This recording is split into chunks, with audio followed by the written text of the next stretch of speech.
Shalom, Assalamualaikum warahmatullahi wabarakatuh. Om Swastiastu, Namo Buddhaya, salam kebajikan. Perkenalkan, nama saya Tiansi Vanessa Madil dengan NIM 2214-201184, kelas A5 Keperawatan di Universitas Pembangunan Indonesia Manado.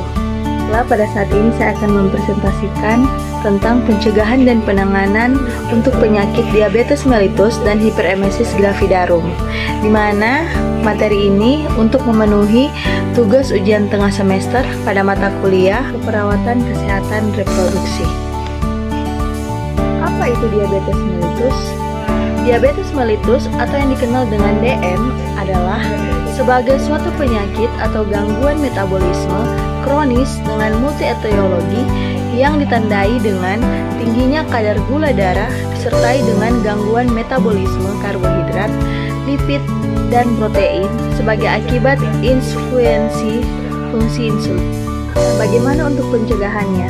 Yang pertama, menjaga berat badan ideal. Jika kita mengalami kegemukan atau obesitas, maka diperlukan usaha untuk menurunkan berat badan hingga mencapai berat badan ideal. Turunkan berat badan agar tercapai rentang yang sehat. Berat badan yang berlebihan dengan timbunan lemak akan menyebabkan insulin tidak mampu bekerja efektif. Kedua, periksa gula darah dan kadar HbA1c secara rutin. Deteksi dini diabetes melalui pemeriksaan gula darah dapat dilakukan melalui posbindu PTM atau memeriksanya langsung ke layanan kesehatan seperti puskesmas, klinik, atau rumah sakit. Pemeriksaan ini harus dilakukan sekiranya 1 kali dalam setahun agar dapat mengenali secara dini penyakit diabetes mellitus. Ketiga, mengatur pola makan. Nah, di sini kita harus kurangi asupan kalori. Berikutnya, batasi makanan yang kaya akan karbohidrat. Pilihlah karbohidrat kompleks, bukan karbohidrat sederhana. Perbanyak makanan yang kaya serat, batasi konsumsi lemak. Pilih makanan yang rendah kadar lemak, misalnya ikan, daging tak berlemak, ayam tanpa kulit, dan masak-masakan dengan cara direbus atau dipanggang. Selanjutnya, jangan merokok atau berhentilah merokok. Terakhir, melakukan aktivitas lancar, olahraga di pagi hari, dan juga melakukan tugas rumah tangga. Penanganan diabetes mellitus yaitu yang pertama dengan mengkonsumsi obat. Diabetes tipe 1. Obatan diabetes tipe 1 atau tipe 1 yaitu memberikan terapi insulin, di mana dokter akan memberikan dosis insulin guna mengelola gula darah sehari-hari. Diabetes tipe 2 yaitu obat untuk menurunkan produksi glukosa dari hati. Kedua, menerapkan pola hidup sehat. Pola hidup yang sehat sangat berpengaruh pada kondisi kesehatan penderitaan diabetes. Penerapan pola hidup yang sehat dapat dimulai dengan melakukan olahraga secara rutin. Olahraga yang dilakukan secara rutin dapat membantu mengubah gula darah menjadi energi sehat, serta meningkatkan sensitivitas sel terhadap insulin. Ya, tes gula darah mandiri.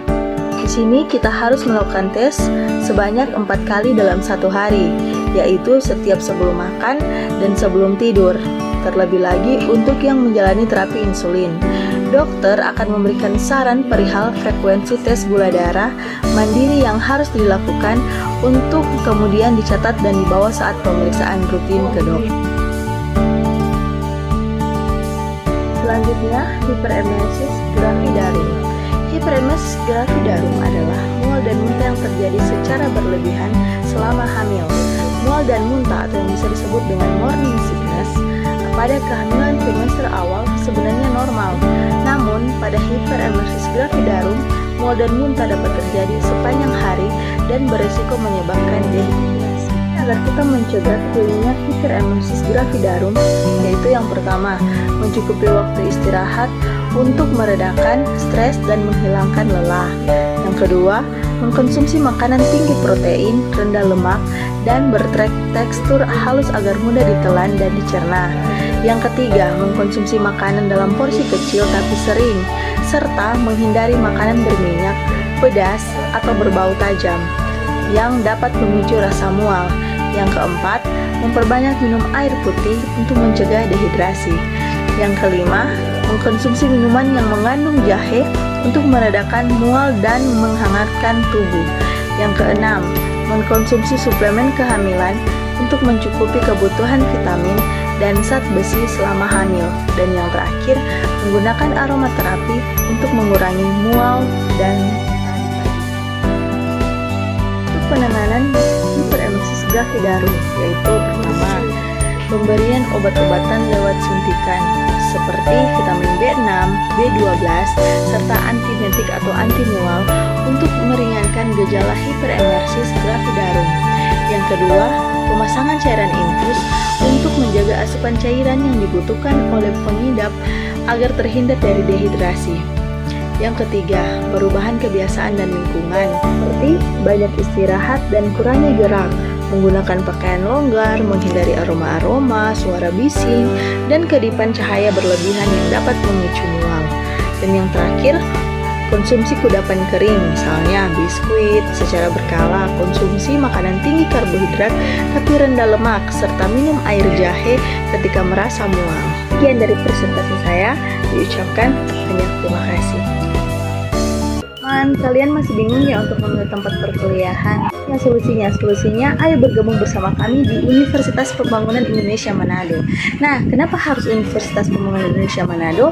Karena kami memiliki 8 program studi, yaitu yang pertama program studi teknik elektro, yang kedua program studi teknik sipil, yang ketiga program studi air bisnis, yang keempat program studi ilmu politik, yang kelima program studi ilmu hukum, yang keenam program studi sastra Inggris, yang ketujuh program studi ilmu keperawatan, dan yang kedelapan program profesi nurse. Nah, teman-teman jangan bingung lagi, mari mendaftar bersama. Daftarnya bisa melalui website dan bisa langsung datang ke kampus. Ayo buruan daftar.